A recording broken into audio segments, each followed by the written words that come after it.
আসসালামু আলাইকুম। ভূতের মুখে রাম রাম।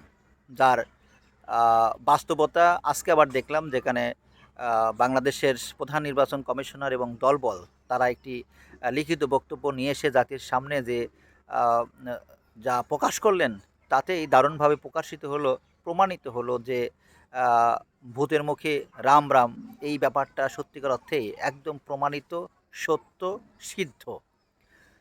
নিশ্চয়ই আপনারা শুনলেন, দেখলেন প্রধান নির্বাচন কমিশনার তিনি কি দারুণভাবে তার বক্তব্যগুলি তুলে ধরলেন এবং তিনি বলার চেষ্টা করলেন সর্বশেষ যে যতগুলি নির্বাচন হয়েছে তার সময়ে সবগুলি নির্বাচনই সাংবিধানিক বাধ্যবাধকতার ভিতর থেকেই তিনি যথার্থ নির্বাচন করেছেন।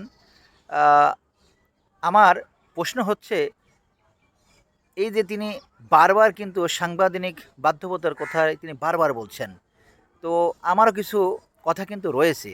অর্থাৎ সাংবিধানিক বাধ্যবাধকতার যে কথাগুলি বলছে, সেখানে একজন নির্বাচন কমিশনার এবং তার দায়িত্বশীল ব্যক্তিত্বর যেই আ সাংবিধানিক যেই পাওয়ার দেওয়া হয়েছে, তাদের একটি নির্বাচন সুষ্ঠু করার জন্য, একটি নির্বাচন সুন্দর করার জন্য, একটি নির্বাচনের কারচুপি আ ঠেকানোর জন্য যেই সাংবিধানিক যেই বাধ্যবাধকতা রয়েছে, তিনি আ যেই আপনার পাওয়ারগুলি তিনি ইউজ করতে পারবেন, সেই পাওয়ারগুলি তো সমস্তই তিনি ইউজ করেছেন। কিন্তু কেন তিনি আ কোনো নির্বাচনকে কোনো নির্বাচনকে তিনি সেই সুন্দরভাবে জাতির সামনে তুলে ধরতে পারেননি?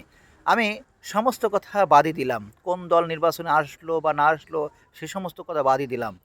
আপনার সর্বশেষ হিরো আলম, সামান্য হিরো আলম ঢাকা ১৭ আসনের যে নির্বাচন করেছিল, সেই নির্বাচনে আপনারা দেখেছিলেন কিভাবে কুত্তার মতো তাকে তাড়িয়ে, তাড়িয়ে আপনার মারা হয়েছিল। আ সেই নির্বাচনে কিভাবে একজন প্রার্থীকে জেতানো হয়েছিল নিশ্চয়ই আপনারা দেখেছেন। সুতরাং সাংবিধানিক বাধ্যবতার কি দায়িত্ব তার পড়েছিল না? যে সেই আপনার আসনটিকে আপনার আসনের বিরুদ্ধে যেই কারচুপিটি হয়েছিল, যেই ধরনের কথাবার্তা উঠেছিল সেটাকে বাতিল ঘোষণা করে কিংবা আ এইটাকে না চলতে দেওয়ার জন্য তিনি অবশ্যই দায়িত্ব পালন করতে পারতেন। কিন্তু তিনি করেননি। অন্যদিকে নিশ্চয়ই আপনারা দেখেছেন যে বরিশালের ইসলামী আন্দোলনের যেই এমপির উপরে যিনি সম্ভাব্য এমপি দাঁড়িয়েছিলেন, তার উপরে কিভাবে আপনার তাকে আঘাত করে তার দাঁত ভেঙে দেওয়া হয়েছিল।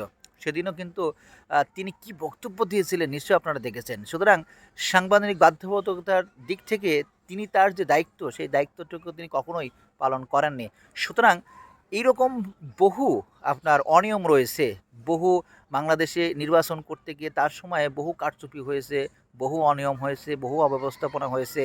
তিনি সরকারের আ আ তিনি বাংলাদেশের আপনার ওই সময়ের আ যত সে বাহিনী ব্যবহার করা প্রয়োজন পড়ে তিনি সমস্ত কিছু ব্যবহার করেছেন। তিনি দেশের অর্থ আ আপনার খরচ করেছেন। কিন্তু বিনিময়ে তিনি কি করেছেন সেটা কিন্তু সারা বাংলাদেশের প্রত্যেকটি মানুষ দেখেছেন।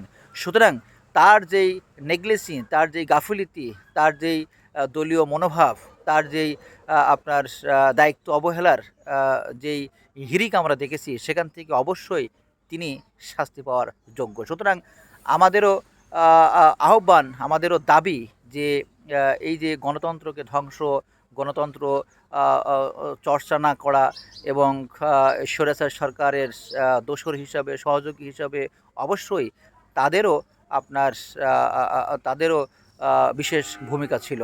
সুতরাং এই ধরনের ব্যক্তিকে অবশ্যই আইনের আওতায় এনে তাদেরকে জিজ্ঞাসাবাদ করতে হবে এবং উপযুক্ত আপনার শাস্তি নিশ্চিত করতে হবে। সবাই ভালো থাকবেন। আসসালামু আলাইকুম ওয়া রাহমাতুল্লাহি ওয়া বারাকাতুহু।